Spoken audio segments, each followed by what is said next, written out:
Hello students. Last lecture में हमने नकदी शेष सिद्धांत के बारे में चर्चा की थी। उसमें हमने मार्शल और पीगू के समीकरण के बारे में पढ़ लिया था। इस लेक्चर में हम रॉबर्टसन और केंच इक्वेशंस की चर्चा करेंगे। रॉबर्टसन का समीकरण, रॉबर्टसन इक्वेशंस क्या है, जैसे थोड़ा रिवाइज कर लेते हैं। कैम्ब्रिज इक्वेशंस या कैम्ब्रिज दृष्टिकोण है, वो क्या बता रहा है? उन्होंने सबसे ज़्यादा जो फोकस किया है वो किस पे किया है? मुद्रा की मांग पे, पहली बात। दूसरा, उन्होंने बोला कि मुद्रा क्या है, एक वस्तु ही है, तो इसलिए इसकी भी जो वैल्यू है, वैल्यू ऑफ मनी, मुद्रा की मूल्य, वैल्यू ऑफ जो मनी है वो दो फैक्टर से डिटरमाइन होगा, मनी डिमांड और मनी सप्लाई। ठीक है, मनी डिमांड और मनी सप्लाई। तो इसमें भी जो दो फैक्टर है, मनी डिमांड और मनी सप्लाई, उसमें से जो कैम्ब्रिज इकोनॉमिस्ट है उन्होंने मनी डिमांड पे ज़्यादा फोकस किया है और मनी सप्लाई को एक्सोजीनियसली या बहिर्जात कारकों द्वारा निर्धारित माना है। ठीक है, ये तो हट गया, ये तो फिक्स है। जो मेन फोकस है वो मनी डिमांड पर है। मनी डिमांड किसको कहा है? कुल आय का वह भाग जिसे लोग अपने पास नगद रूप में, कैश रूप में रख रहे हैं, अपने पास संचय करके रख रहे हैं, उसको इन्होंने क्या बोला? मनी डिमांड कहा है। तो मनी डिमांड का वैल्यू से कैसा रिलेशन है? मनी डिमांड बढ़ेगी मतलब लोग अपने पास ज़्यादा पैसा रखेंगे, ज़्यादा पैसा रखेंगे तो डिमांड कम होगी वस्तुओं की और प्राइस कम होगी और वैल्यू बढ़ेगी। मतलब मनी डिमांड का और वैल्यू ऑफ मनी का क्या है? पॉजिटिव रिलेशन बताया था। ठीक है, money demand and value of money is positively related. ठीक है, मनी डिमांड बढ़ी, लोगों ने अपने पास सेव करके ज़्यादा पैसा रखा, मतलब खर्च कम किया मतलब मार्केट में वस्तुओं सेवाओं की क्या हुई? डिमांड कम हुई तो उनकी क्या हुई? कीमत कम हुई, और वस्तु सेवाओं की कीमतें कम होने पर मुद्रा की वैल्यू पहले से ज़्यादा बढ़ जाएगी। मान लो 100 रुपये थे आपके पास, लेकिन 100 रुपये से आप पहले से ज़्यादा वस्तुएं खरीद पाओगे। तो मनी डिमांड और वैल्यू ऑफ मनी में क्या हो गया? Positive relation. ये हमने पढ़ लिया था, पीकू का दृष्टिकोण देख लिया था, मार्शल का भी देख लिया था। अब हम बात करते हैं रॉबर्टसन के समीकरण की। ठीक है, ये क्या कहते हैं? इन्होंने भी सेम मार्शल और पीकू की तरह मुद्रा के मूल्य और उसकी व्युत्क्रम कीमत को निर्धारित करने के लिए रॉबर्टसन ने पीगू के समीकरण से ही मिलता जुलता समीकरण बनाया। दोनों के समीकरण में केवल इतना अंतर है कि पीगू ने कुल वास्तविक संसाधन आर के स्थान पर रॉबर्टसन ने कुल सौदों का परिमाण टी को लिया है। मतलब उन्होंने क्या लिया था? P K R M is equal to P K R. Marshall का क्या था? P K Y. पीगू का पी के आर और रॉबर्टसन का पी के टी, बस इतना सा अंतर है। वाई आर ओ टी, इतना सा अंतर है, बाकी सेम है। ठीक है, M equal to P K Y, P K R और पी के टी। ठीक है, P K Y, P K are, P K T, Y R T, इतना सा डिफरेंस याद रखना है। अब देखिए यहाँ पर क्या है? एम इज वाई, मुद्रा की कुल मात्रा। के क्या है? वस्तु और सेवा की मात्रा का अनुपात। टी का वह भाग जिसे लोग नगद रूप में अपने पास रख रहे हैं या रखना चाहते हैं। टी समाज द्वारा एक वर्ष में खरीदी गई वस्तु सेवाओं की कुल मात्रा को बता रहा है। टोटल ट्रांजैक्शन को बता रहा है, वस्तु सेवाओं की कुल मात्रा को बता रहा है। उसका वह भाग जिसे लोग अपने पास नगद रूप में रख रहे हैं वो के हो गया। एम क्या हो गया? मुद्रा की कुल मात्रा। पी कीमत स्तर है ही यहाँ पर। पी देखो, एम और पी जब ऊपर दोनों एक डायरेक्शन में है तो पी किसको सूचित कर रहा है? कीमत स्तर को। सिर्फ पी को ने यहाँ इसको मुद्रा के मूल्य के रूप में बताया था। ठीक है, बाकी सबने कीमत स्तर के रूप में लिया।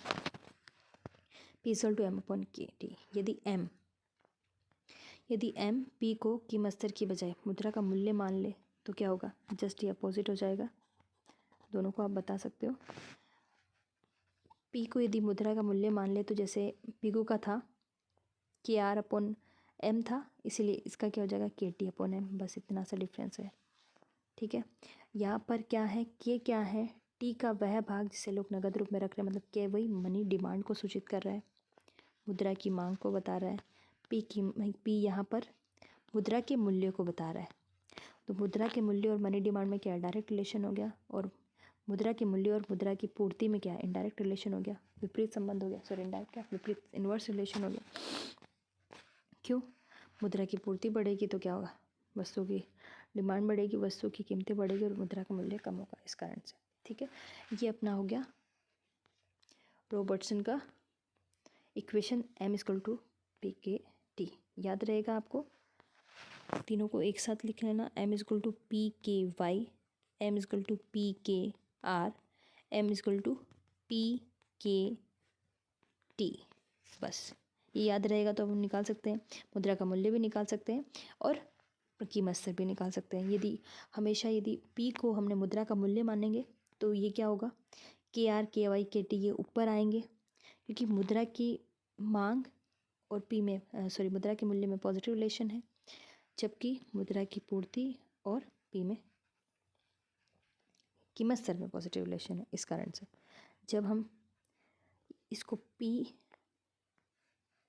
प्राइस लेवल के रूप में ले रहे तो M ऊपर आएगा, P मुद्रा के मूल्य के रूप में ले रहे तो M नीचे आएगा। ठीक है, अब कीन्स के इक्वेशन की बात करें। कीन्स ने अपनी पुस्तक ए ट्रैक्ट ऑन मॉनेटरी रिफॉर्म 1923 में लिखी थी। मैं अपना वास्तविक शेष मात्रा समीकरण रियल बैलेंस क्वांटिटी इक्वेशन दिया, जो अन्य कैम्ब्रिज समीकरणों का संशोधित रूप है। इन सबका उनका कहना था कि अन्य दैनिक लेन देन का खर्च चलाने के लिए लोग हमेशा कुछ क्रय शक्ति रखना चाहते हैं। ये कीन्स ने लाया था कि लोग मुद्रा की मांग को विनिमय के माध्यम या मनी एट स्विंग के रूप में परिभाषित नहीं किया। मनी घूम रही इधर, लोग अपने पास कितना रख रहे हैं वो एक्चुअल में मनी की डिमांड है। बात सही भी है। अपने दैनिक लेन देन खर्च चलाने के लोग हमेशा कुछ क्रय शक्ति को, कुछ पैसे को, कुछ मुद्रा को अपने पास रखना चाहते हैं। क्रय शक्ति की मात्रा, उसी को मुद्रा की मांग कहा है। आंशिक रूप से उनकी रुचियों और आदतों पर और अंशतः उनके धन पर निर्भर करती है।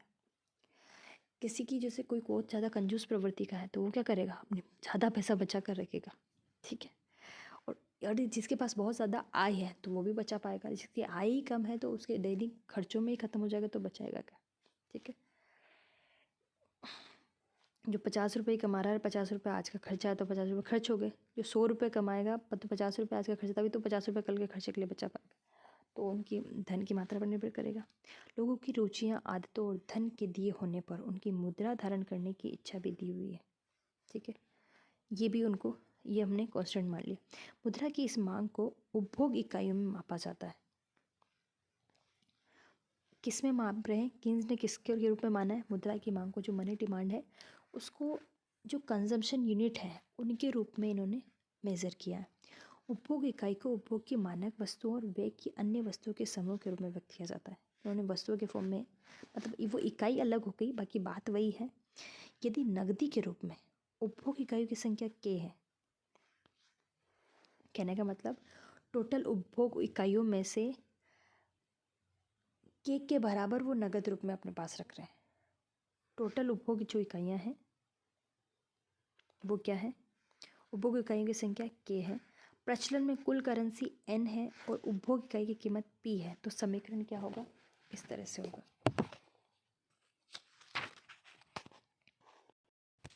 n=P/K। ठीक है, फिर से देखिए n क्या बता रहा है, प्रचलन में करेंसी की कुल मात्रा को, मतलब वही मुद्रा की मात्रा को, जिसको पिगू ने, मार्शल ने, रॉबर्टसन ने m कहा है, उसको यहाँ पर कीन्स ने n से नोटिफाई किया है। ठीक है, P क्या है, वही उपभोग्य वस्तुओं का कीमत स्तर है, और K क्या है, वही मनी डिमांड, उपभोग वस्तुओं की इकाइयों की वह संख्या है जिसे लोग मौद्रिक बकाये के रूप में या नगद के रूप में अपने अधिकार में रखना चाहते हैं। ठीक है, उपभोग वस्तु की इकाइयों की वह संख्या है जिसे लोग अपने अधिकार में अपने पास रखना चाहते हैं, वो K है। यहाँ पर K स्थिरांक हो और n मुद्रा की मात्रा में अनुपाती वृद्धि होने से P में अनुपाती वृद्धि होती है। यदि K को क्या बोला है, K को कांस्टेंट मान लिया है, अभी अपने बात की थी, मुद्रा धारण करने की इच्छा भी दी हुई है, उसको कांस्टेंट माना। यदि n मुद्रा की मात्रा में वृद्धि होगी तो पी में भी उसी अनुपात में वृद्धि होगी, अनुपाती वृद्धि होगी। बैंक जमाओं को ध्यान में रखकर इस समीकरण का विस्तार किया जा सकता है। मान लीजिए इन्होंने भी, केन्स ने भी बैंक जमाओं को शामिल किया है। यदि बैंक जमाओं को शामिल किए करें तो ये इक्वेशन इस तरह से होगी, n equal to P plus R K dash. ठीक है, इसमें क्या है, बैंक जमाओं के रूप, मान लीजिए बैंक जमाओं के रूप में उपभोग इकाइयों की संख्या क्या है, के डैश। यहाँ पर थोड़ा सा मुझे ये मिस्टेक लग रहा है, इक्वेशन इस तरह से होगी है, के नहीं जोड़ा इन्होंने, n equal to P K plus R K dash, ये इक्वेशन होगी। इसको वापस देखना, ये थोड़ा गलत दिखा है। इक्वेशन विल बी, देखो n equal to P, bracket लगाओगे, के जो था प्लस हमने क्या किया, are K dash, this will be the equation. आप स्क्रीनशॉट ले लेना, ये राइट इक्वेशन है, वो थोड़ी गलत लिखी हुई है इसमें। ठीक है, तो बैंक जमा के रूप में उपभोग इकाइयों की संख्या क्या है, क्या डैश, मतलब बैंक जमाओ, बैंक के अंदर कितनी जमा, तो क्या था, जो लोग कुल उपभोग इकाइयों में से अपने पास रख रहे थे। के डैश क्या हो गया, जो कुल उपभोग इकाइयों में से लोग जो बैंक में जमा करा रहे हैं। ठीक है, और बैंकों की नगद रिजर्व अनुपात, आर क्या हो गया, वही एच की तरह CRR के रूप में, के का वह भाग जिसे, कुल जमाओं का वह भाग जिसे बैंक अपने पास में जमा रूप में रख रहे हैं। ठीक है, क्लियर। इसमें भी के डैश और आर स्थिरांक है, मतलब कांस्टेंट मान लिया है यहाँ पर, या तो इसको आप पी के कर सकते हो, P K plus R K dash तो भी ठीक होगा, तो ये थोड़ा करेक्ट कीजिएगा। यदि ये तो पी में ठीक उसी अनुपात में परिवर्तन होगा जिस अनुपात में एन में परिवर्तन होगा। बाकी सबको कांस्टेंट मान लें, के को, के डैश को, आर को, सबको कांस्टेंट मान लिया जाए तो क्या होगा, पी और एन में क्या होगा, समानुपात में परिवर्तन होगा। केन्स अपने इस समीकरण को अन्य नकदी क्षेत्र समीकरणों से उत्कृष्ट मानते थे। अन्य समीकरण ये बताने में असफल रहते हैं कि कीमत स्तर पी को कैसे नियमित किया जाए, क्योंकि लोगों द्वारा धारित नकदी शेष के मुद्रा प्राधिकरण के नियंत्रण से बाहर होते हैं। ठीक है, जो रेगुलेटर है, मनी कंट्रोलर है, लोग कितनी मुद्रा अपने पास में रख रहे हैं वो कंट्रोल नहीं कर सकते। इसलिए एन तथा आर को नियंत्रित करके पी का नियमन किया जा सकता है। इसलिए यहाँ केन्स ने एक नया कंसेप्ट दिया, यदि लोग अपने पास मुद्रा की कितनी मांग करेंगे, अपने पास कितने रूप में कितना मुद्रा का या आय का भाग नगद रूप में रखेंगे, ये कंट्रोल नहीं कर सकते। लेकिन जो मुद्रा प्राधिकरण है या जो मुद्रा का रेगुलेटर है जैसे अभी RBI, वो क्या कर सकता है, मुद्रा की मात्रा को और आर को, मुद्रा की मात्रा को, आर क्या है, आर एक तरह से CRR और SLR का एक रूप है।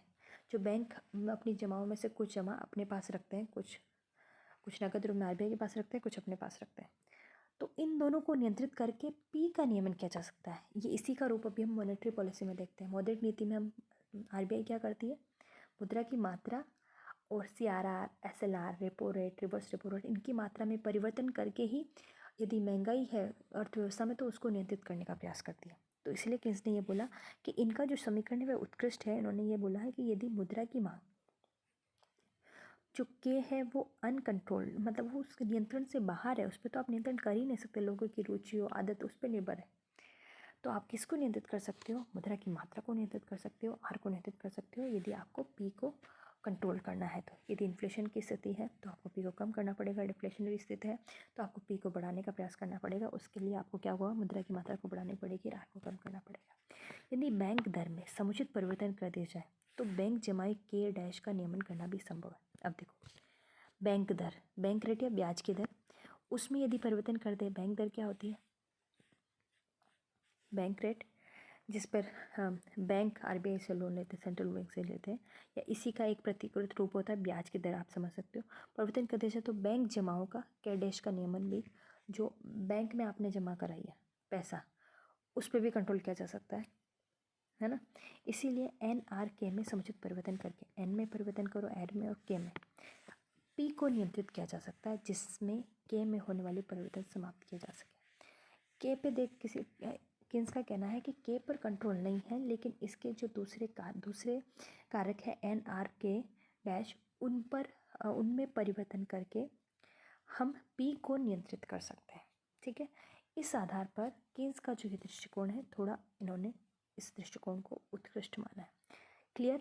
ये आपका रॉबर्टसन का और कीन्स का समीकरण हुआ। मतलब हमने कैम्ब्रिज इक्वेशंस में 4 इक्वेशंस देखी। मार्शल की इक्वेशंस, सबसे पहले हमने मार्शल की इक्वेशन देखी, रिवाइज कर लेते हैं। वो क्या थी? m=kpy। ठीक है, दूसरी हमने देखी पीको की समीकरण, इसको आप इस तरह से लिख सकते हो m=kpr, ऐसे भी लिख सकते हो, या pkr, ये भी हो सकता है, फिर इसको आप इस तरह से कर सकते हो। दूसरा, ये जब बैंक जमाओं को शामिल किया, बैंक जमाओं को किसने शामिल किया? पीको ने और केन्स ने, याद रख लेना आप, दो समीकरण हैं इनके। फिर हमने रेक्टेंगुलर हाइपरबोला देखा था। इसमें क्या था? रेक्टेंगुलर हाइपरबोला क्या होता है? इसके प्रत्येक बिंदु पर इसके एक्स और वाई अक्ष का जो गुणनफल है वो बराबर होगा किसी भी पॉइंट पे। ठीक है, ये रेक्टेंगुलर हाइपरबोला यूनिटरी इलास्टिसिटी को बताता है कि इसमें जितना परिवर्तन होगा उसमें भी परसेंटेज चेंज है वो उतना ही होगा। फिर हमने रॉबर्टसन का इक्वेशन देखा था। इसमें क्या है? ये क्या इक्वेशन थी? m=kpt, यदि kpy है, kpr है और ये kpt है, इस तरह से भी लिख सकते हो। ठीक है, फिर रॉबर्टसन के बाद हमने कीन्स का समीकरण देखा। कीन्स का समीकरण थोड़ा सा अलग है बाकी सबसे। ये क्या था? n=pk, और इसमें थोड़ा आपको करेक्शन करना था, इसमें थोड़ा गलत लिखा हुआ ये n= जब ये p बाहर आएगा k + r k डैश। ठीक है, मैं वापस लिख लेती हूँ, n=p